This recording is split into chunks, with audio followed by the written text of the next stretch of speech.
Madam President, Mr. President, dear guests, and we will now start with our press conference. And first of all, there will be statements from the heads of the states, and afterwards there is a possibility to ask questions. And the working languages will be English and Romanian, and we will also have a translation here. So, would you like to translate this also? Yeah. Okay, floor is yours. Well, Klaus, Mr. President, and his dear friend, glad to welcome you today on this sunny day in Kadriorg. It's one of the best times of the year to visit Estonia, so I hope we will leave you a long-lasting impression.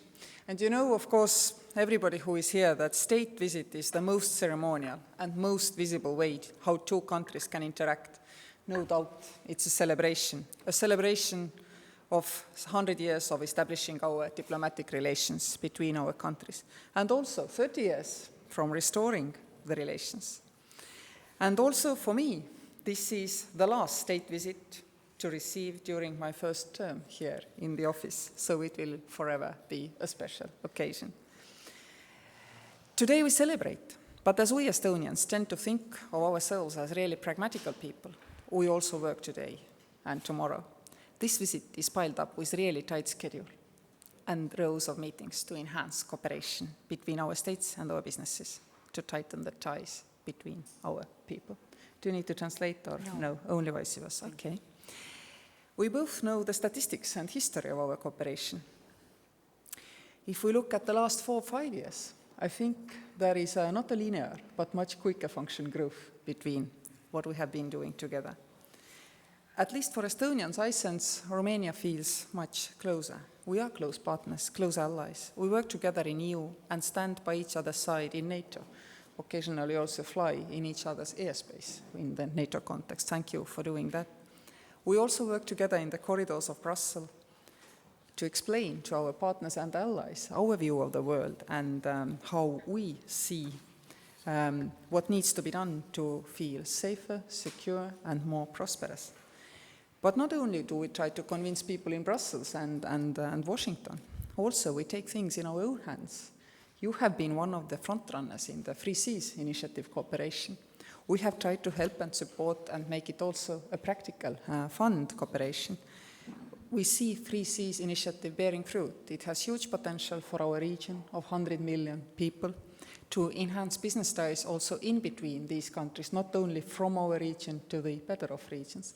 It also has a potential to help our Eastern partners and Balkan countries to make sure that they also have access to the capital which doesn't set conditions.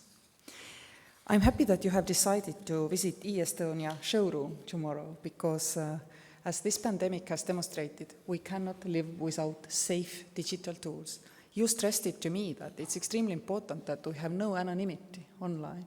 And indeed, we cannot drive anonymity out from internet as a total, but we can drive it out from our service provision. And here we are very much ready to work together with you.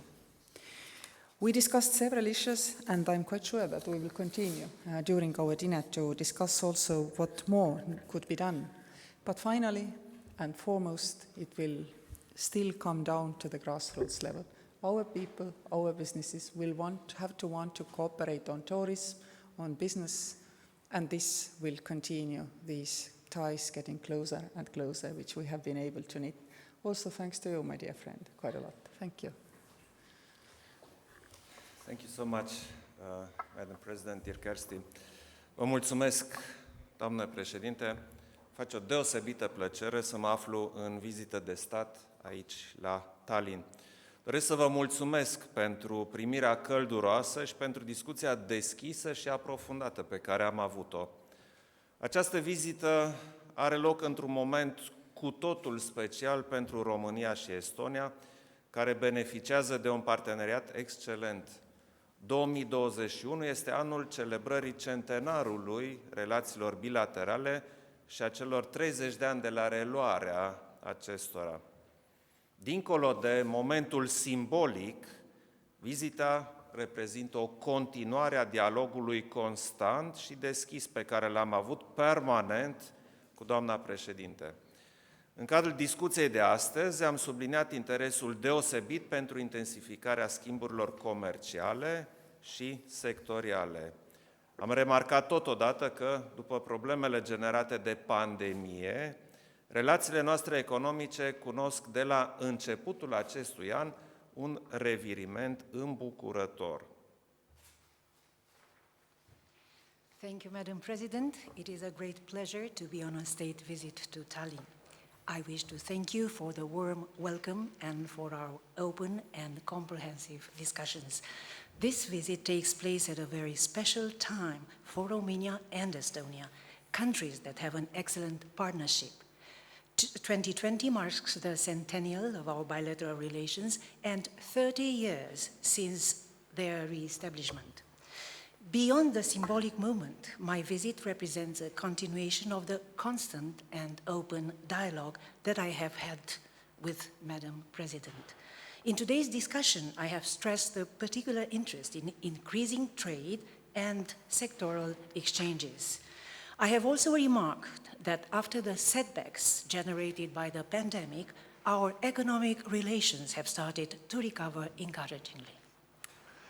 România și Estonia împărtășesc viziuni și interese comune la nivelul Uniunii Europene, ceea ce facilitează cooperarea strânsă dintre noi în raport cu agenda europeană curentă și cu prioritățile Uniunii în perspectivă.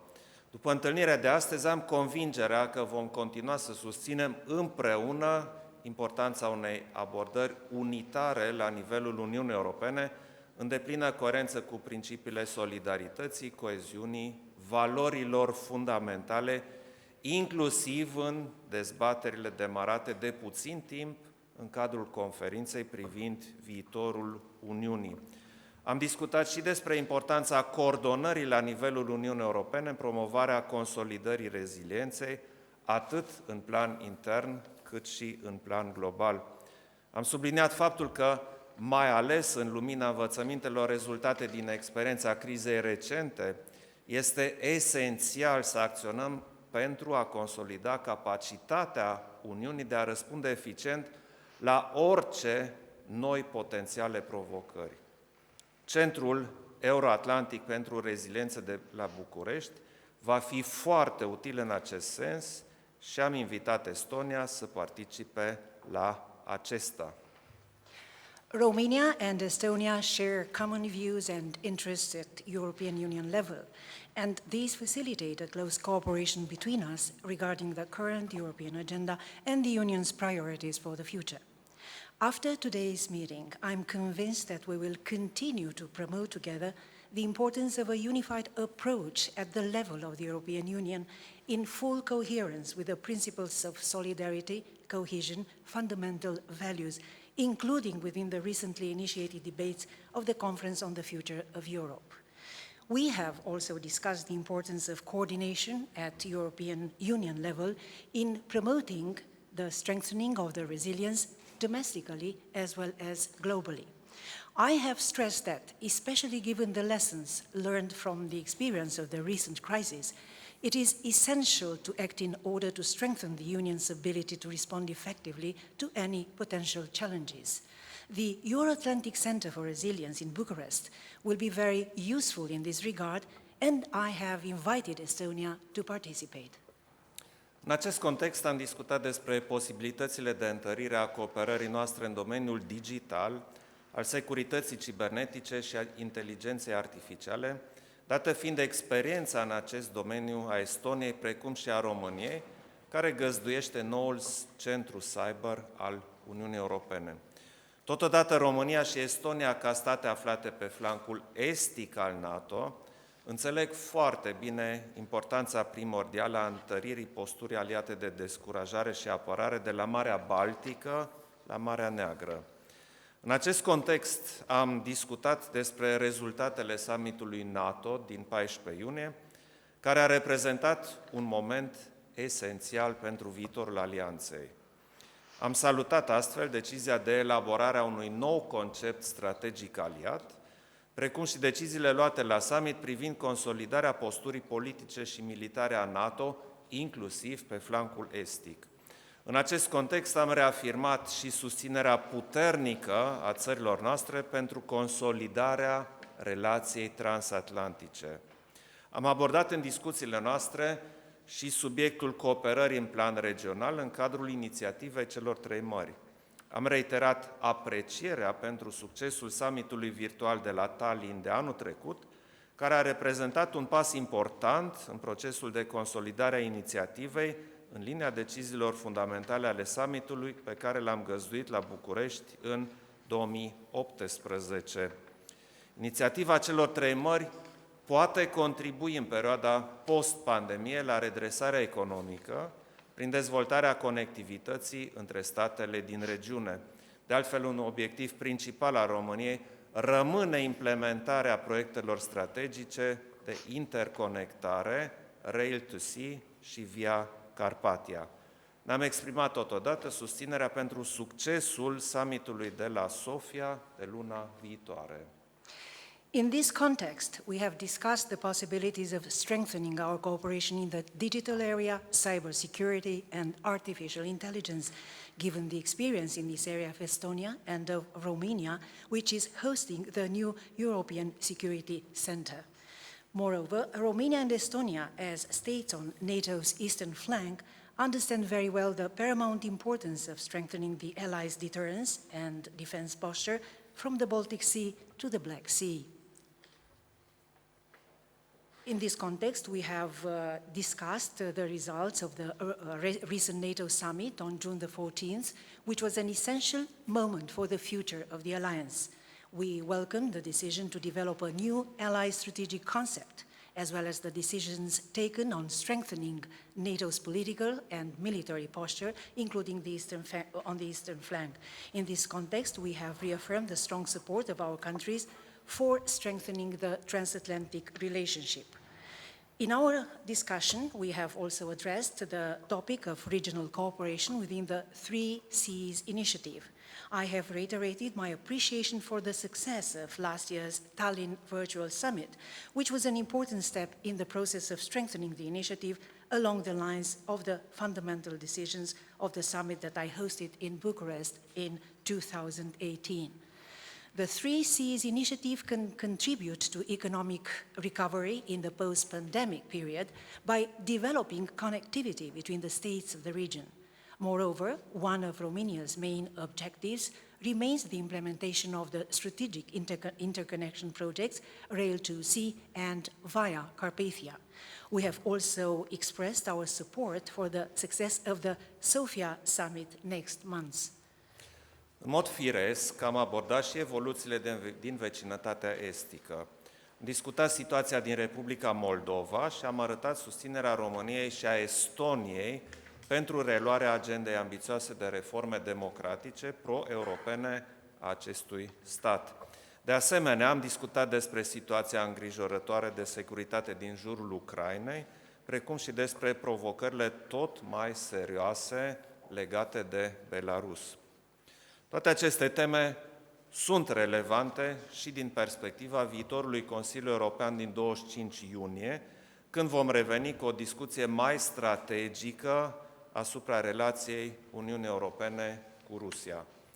În același timp, am convenit să continuăm să ne coordonăm pentru o cât mai bună pregătire a viitorului summit al parteneriatului estic, care trebuie să vizeze rezultate cât mai ambițioase, atât în ceea ce privește viziunea de ansamblu, cât și obiectivele concrete urmărite în comun cu partenerii estici. Nu în ultimul rând, am exprimat apreciere pentru susținerea constantă a Estoniei pentru deschiderea negocierilor de aderare a României la OCDE. Îi mulțumesc încă o dată doamnei președinte Kaljulaid pentru primire și pentru discuțiile foarte bune. Thank you so much, Kersti. Naturally, we have also addressed developments in the eastern neighborhood. We have discussed the situation in the Republic of Moldova and expressed the support of Romania and Estonia for the resumption of the ambitious agenda of democratic pro-European reforms in that country. We also discussed the worrisome security situation around Ukraine, as well as the increasingly serious challenges related to Belarus. All these topics are also relevant in the perspective of the future European Council on June the 25th, which will entail a more strategic discussion on the European Union's relationships with Russia. At the same time, we have agreed to continue coordinating for a better preparation of the forthcoming Eastern Partnership Summit, which must aim at the most ambitious results, both in terms of overall vision and concrete objectives pursued jointly with the Eastern partners. Last but not least, I have expressed my appreciation for Estonia's constant support for the opening of Romania's accession negotiations to the OECD. I would like to thank President Kaljulaid for her welcome and the very good, fruitful discussions. Thank you, Your Excellencies. And I know already we have some questions. So Romanian National TV, and please say to whom you address the question. It's a question for the two presidents. My name is Marius Vulpe from Romanian television, but the question will be in Romanian. Cu 2 zile în urmă, după cum bine știți, în cadrul summitului Alianței Nord-Atlantice, președintele Joe Biden a transmis un mesaj puternic de angajament al Statelor Unite referitor la partenerii săi europeni. Se pregătește de altfel și un viitor concept strategic. Care sunt pozițiile Estoniei și României cu privire la viitorul acestei alianțe și dacă în momentul de față sunt suficiente garanțiile de securitate oferite pentru cele două țări în cadrul acestei alianțe în actualul context geopolitic regional? 2 days ago at the NATO summit in Brussels, President Biden gave a strong message about the United States' commitment to its European partners. Also in preparation is a strategic concept.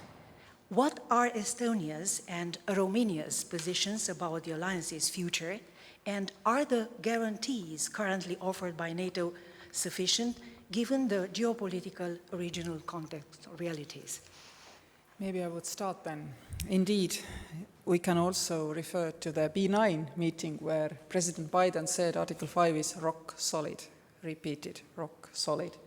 This is exactly how we feel as well.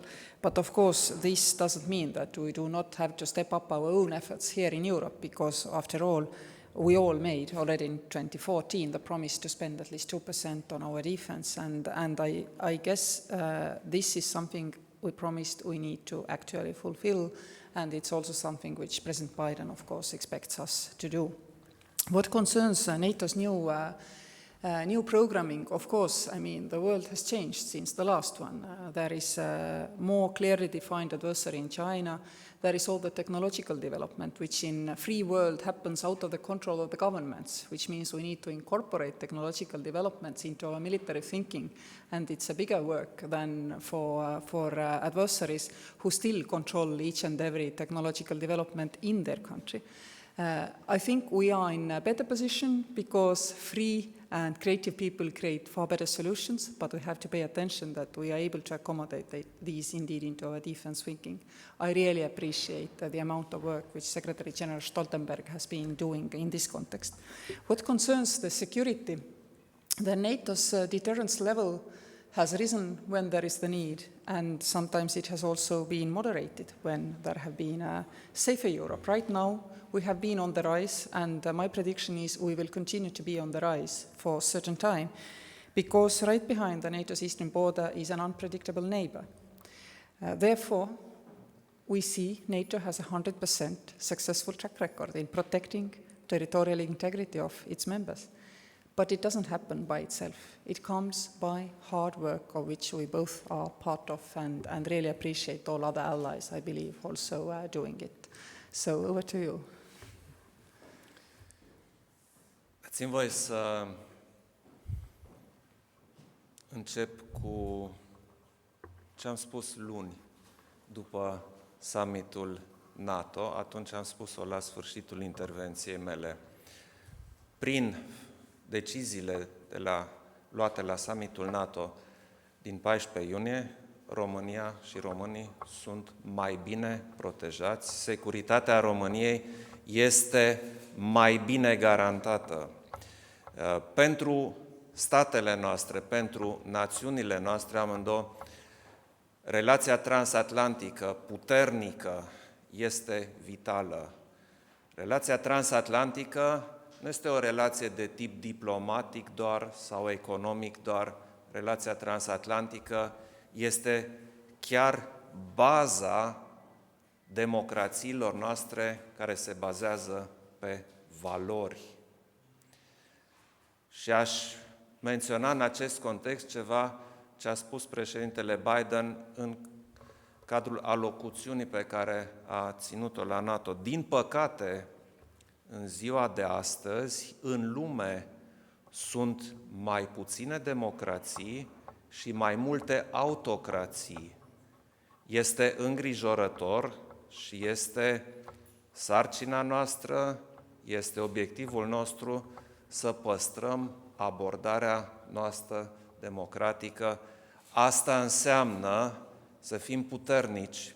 NATO este cea mai puternică alianță militară din câte au existat pe pământ. Dar acest lucru nu ne permite să lăsăm garda jos. Trebuie să fim mai puternici, mai rezilienți, mai rapizi, mai bine pregătiți și trebuie să avem grijă ca NATO să rămână împreună cu Statele Unite, împreună cu Uniunea Europeană, acolo unde este vârful de tehnologie. Trebuie să fim garanții unei dezvoltări economice, democratice, tehnologice, care este extrem de performantă, dar și deschisă pentru toți cetățenii noștri. În acest sens, este evident că trebuie să lucrăm la un nou concept strategic. Cel vechi datează din 2010, de atunci lumea s-a schimbat și trebuie să schimbăm, să adaptăm și noi conceptul nostru strategic. Permanenta adaptare la o lume în rapidă schimbare este vitală. Fără asta nu vom putea performa așa cum ne dorim cu toții. Faptul că acest summit a avut loc și a demonstrat că suntem uniți, că suntem solidari, este probabil vestea cea mai bună pe care au putut să o primească națiunile noastre și de aceea am spus, în această conjunctură, România, dar și Estonia și toți aliații sunt mai bine poziționați și mai bine protejați. Excuse me? We will also have a translation if it's possible. Allow me to start by saying what I said after NATO's summit 2 days ago. Through the decisions taken on July the 14th, Romania and the Romanians are better protected. Romania's security is better guaranteed. The transatlantic relationship is not only a diplomatic or economic relationship, it is the very foundation of our democracies based on our values. President Biden said that at present we have fewer democracies but more autocracies. We have to be strong. NATO is and has been the strongest alliance on earth. So we have to learn to be resilient, to be faster, to be well trained, and to be well prepared. We have to be the guarantee of good economic, democratic, technological decisions for all its citizens. We have to come up and develop a new strategic concept, and this has to be adopted. So, in this context, Romania and Estonia must be better prepared and do their best for their future. Thank you. And we have a time for a really short question. Oana Bâlă, Radio România. Întrebarea mea este pentru domnul președinte Klaus Iohannis.